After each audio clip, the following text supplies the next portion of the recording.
A economia brasileira segue em recuperação e a expectativa é de um crescimento um pouco mais robusto do que o esperado. E essa análise condiz com a previsão apresentada nesta quarta-feira pela Instituição Fiscal Independente, que é um órgão ligado ao Senado. A IFI elevou a previsão de alta da economia brasileira de 2% para 2,6%. E sobre esse assunto, a gente vai conversar agora com o diretor executivo da IFI, Daniel Cury. Daniel, bem-vindo. Boa noite. Boa noite, Lívia. É um prazer estar aqui. Boa noite, Daniel. De todas as políticas econômicas que estão sendo adotadas pelos governos federais, estaduais, as medidas que foram aprovadas pelo Congresso Nacional, o que está impulsionando essa elevação da previsão de crescimento da economia brasileira, principalmente? Que eu acredito que seja um conjunto de fatores, né? De fato é um conjunto de fatores. Eu destacaria, como a gente colocou no nosso relatório publicado hoje, os dados já divulgados para a economia do segundo trimestre, né? A gente fechou os dados do primeiro semestre de 2022, eles vieram positivos, e aí juntando isso com algumas medidas de estímulo fiscal, e aí eu colocaria desonerações tributárias concedidas pelo governo, em ampliação de gastos, né? Especialmente por meio da última emenda constitucional, que ampliou o Auxílio Brasil nos últimos meses. Isso tem um contexto e suporta um aumento da projeção de crescimento do PIB para 2022 de 2% para 2,6%. Agora, Daniel, olhando para 2023, há uma discussão justamente sobre a manutenção do valor do Auxílio Brasil em R$600. E segundo projeções, isso custaria mais ou menos 50 bilhões de reais para os cofres públicos, mas não se sabe ainda se vai ter dinheiro e de onde viria esse dinheiro e se de fato o próximo governo vai conseguir manter o valor em R$600. De que maneira o mercado olha para essa indefinição orçamentária e a possibilidade ou não de manter esse valor em R$600? Olha, de fato é uma incerteza que tem no processo orçamentário agora. O governo nem poderia ter colocado no orçamento, como não colocou, não existe. Por enquanto é uma coisa discutida no âmbito da campanha. Os principais candidatos falam em manter ou elevar gastos sociais, como você colocou, o Auxílio Brasil, nossa principal política social, em manter ou elevar para 2023. Eu destacaria, tem dois pontos aí, né? O primeiro é que a manutenção desses estímulos que estão sendo concedidos, e eu acrescentaria também manter desonerações tributárias em 2023, algumas delas teriam que encerrar em 2022, isso pode ter, sim, um impacto sobre a renda disponível na economia, a renda das famílias, e impulsionar um pouco mais a economia. Vamos lembrar que a perspectiva não só da IFE, mas da média ali do mercado, é de um crescimento muito fraco em 2023, no ano que vem. A gente está com juros elevados, né, para combater a inflação. Essa manutenção dos estímulos, por um lado, pode fazer com que o crescimento seja um pouco melhor. A gente estima uma elevação de 0,6% para 1%, isso em 2023, o crescimento do PIB. Por outro lado, há sim o risco de você deteriorar as contas públicas. Como você colocou, muito se discute na ampliação dos estímulos ou manutenção deles, mas pouco se fala da fonte de recursos. E isso que pode acontecer é a elevação da dívida, né? No final das contas, a gente pode acabar tendo que financiar isso com a dívida pública maior. Então, eu diria que tem essas duas faces dessa questão. Por um lado, pode manter um estímulo na economia, mas, por outro lado, vai deteriorar a situação das contas públicas e colocando uma interrogação para o médio prazo. Agora, Daniel, como você bem ressaltou aqui para a gente, para que haja um crescimento sustentável, é preciso voltar a discutir uma reforma tributária. A gente tem várias propostas de reforma tramitando no Congresso Nacional, uma principal defendida pela Câmara dos Deputados, outra principal defendida pelo Senado. E nós falamos agora há pouco que a arrecadação do governo agora em 2022... até agora, já ultrapassa 2 trilhões de reais. Ou seja, se arrecada muito, mas de uma forma muito desorganizada, o que leva a uma continuidade dos problemas que a gente tem aqui no país.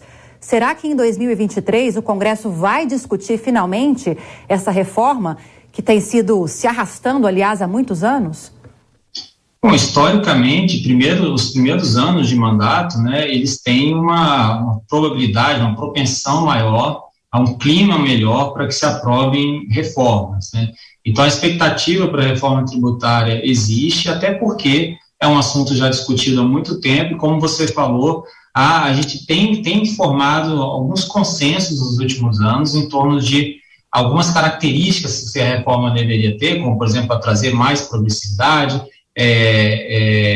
racionalizar o sistema tributário, e isso, acho que, a meu ver, já tem, sim, alguns consensos sendo formados, e, claro, há sempre uma questão, um equilíbrio federativo, né? Quem que vai perder a arrecadação, se é a União, estados e municípios. Há uma questão também na economia, quais setores serão vencedores ou perdedores numa eventual alteração, mas me parece que a gente caminha, sim, para 2023 no amadurecimento dessa discussão. Não sei se vai ser aprovado em 2023, mas há, sim, um certo otimismo para que a gente consiga avançar na reforma tributária. Perfeito. Daniel, como você tem visto a agenda econômica proposta pelos dois principais candidatos à presidência da República? Um defende uma agenda mais liberal, inclusive defende abertamente a privatização de grandes empresas como a Petrobras. O outro candidato defende um Estado forte, com empresas do governo estatais muito atuantes. Como o mercado deve reagir caso Lula ou Bolsonaro vençam as eleições?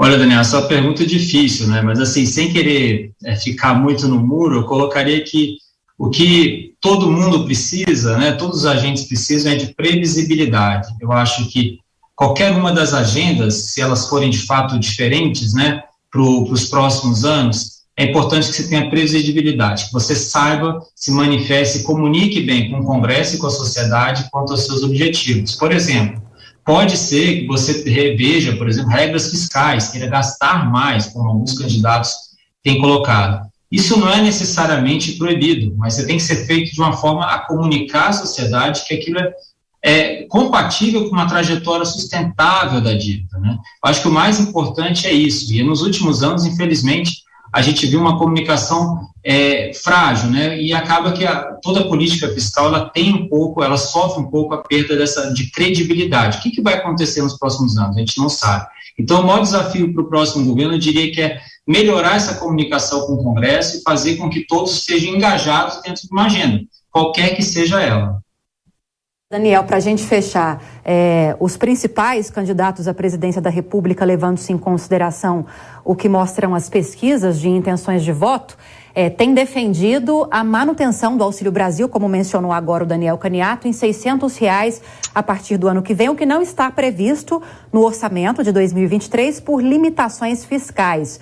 O ministro da Economia, Paulo Guedes, cobra que o Senado, como foi aprovado na Câmara dos Deputados, aprove a reforma do imposto de renda que traz, no seu bojo, a taxação de lucros e dividendos, que sairia daí a fonte para o pagamento dessa ampliação do benefício. Será que isso também vai acontecer em breve, ou pelo menos no início do ano que vem? Olha, como eu disse, me parece mais certo nesse momento que vai haver uma ampliação de despesas. Como você falou, os principais candidatos querem manter o gasto com o programa Auxílio Brasil. A questão do financiamento me parece menos madura nesse momento.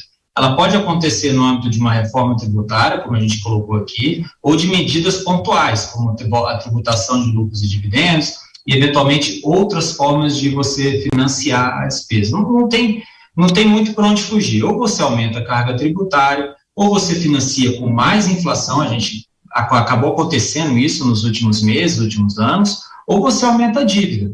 Então, todas essas soluções têm algum custo, né? Mas é bom que fique claro para a sociedade. É claro que se você conseguir financiar uma melhora da proteção social, uma carga tributária que seja maior, mas que seja mais justa, eu diria que esse seria o melhor dos mundos, né, para o próximo governo. Acompanharemos os próximos capítulos da história da economia brasileira.